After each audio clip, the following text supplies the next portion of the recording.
Hello, I'm with Will Hoefle, who's got a significant experience in the theory of constraints that you can see in other videos. And I wanted to ask him what he thought about the three things that are Lean, Six Sigma, and theory of constraints. Can they be put together? Should they be put together? What's this issue about these three things? Yeah, contrary to what Ellie Goldratt once said years ago, which I believe he then rescinded at some point, they work very well together. They're complementary together.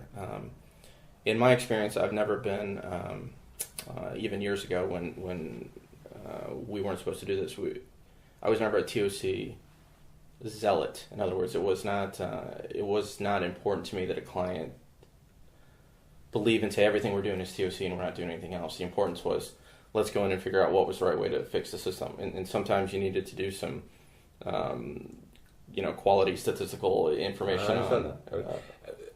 Am I right in thinking that at some stages, it's finished now, but at some stages of the theory of constraints journey, if somebody tried to do Lean, they'd be fired? They would. They had been. Okay. Yes. Just to make that clear, because I'm pretty sure I've had that conversation firing people in Mexico because for that exact reason under instructions. We're doing theory of constraints, not Lean. Yes, because we're doing theory of constraints, not Lean. You will not mention Lean. You will not say anything. And if you are also doing that, then you're not doing this. Right. And that's the end of the story. But you think different.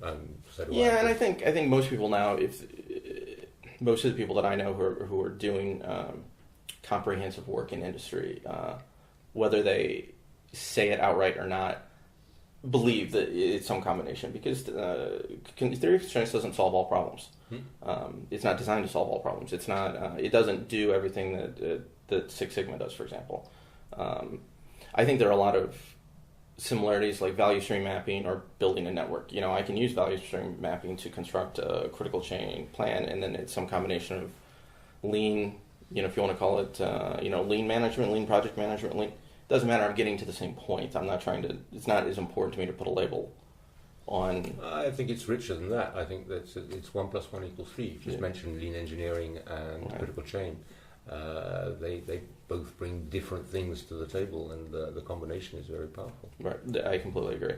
And then if you're looking, especially in a critical chain or a DBR environment, if you've done it correctly and you have good routings or good networks, and you can see where your buffer penetration is and your load to capacity and things, then that's a very good indicator for, okay, now where should we be doing some of these Six Sigma projects? Or take TQM in the back. It was never, years ago, it was never the intention to improve everything everywhere, right? If I've got a machine that I have 80% excess capacity on, why am I going to dedicate a lot of work to getting an extra hour per shift on that? It makes no difference at all on my output and my throughput.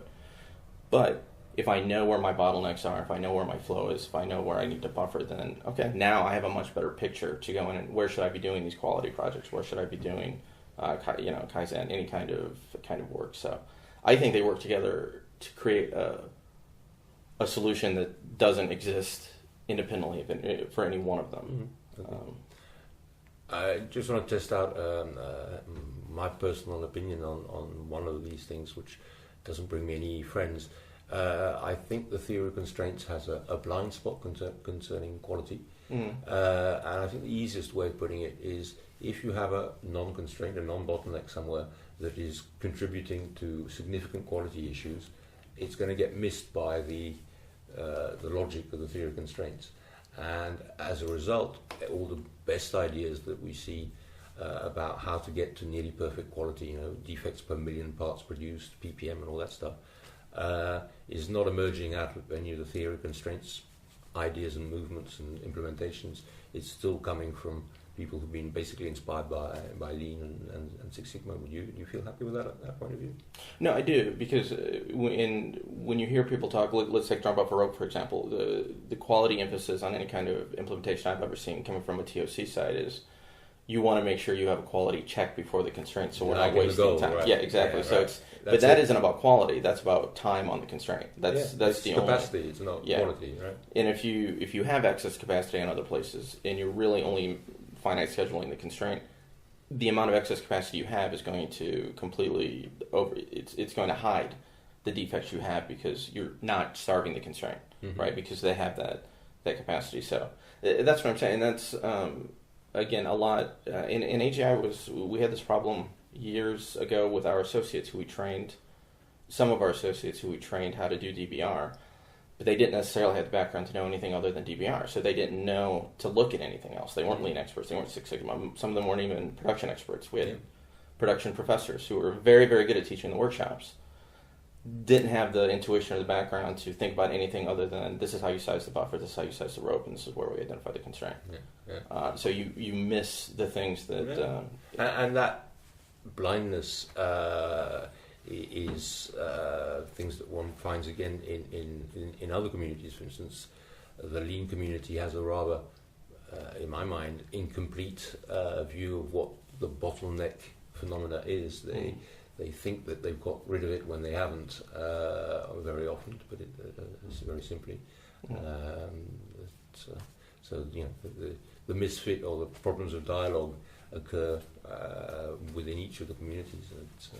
Sure, but I think the combination, for instance, lean, I've seen whether everybody would agree it was a truly lean implementation or not, where they want to cut every piece of inventory out of the system, and or cut everything. You have to have protective capacity. There was a magazine years ago, and I forget if it was Ink or Money or whatever, it was talking about right sizing, and it was just like a covered with blood. It's like, okay, we've long since got past cutting the fat. Now we're really cutting into the meat, and you don't have, any little hiccup is going to cause chaos in your system now. Yeah. So you can get too lean, if you will, and so that's why I think that you have to have that combination somewhat of the flow and the bottleneck, and we need some inventory. We need some excess capacity, and that isn't protective capacity isn't waste, in my opinion. Yeah. So you just have to be very careful about how you define things and because you can go, I think, too far in the other direction.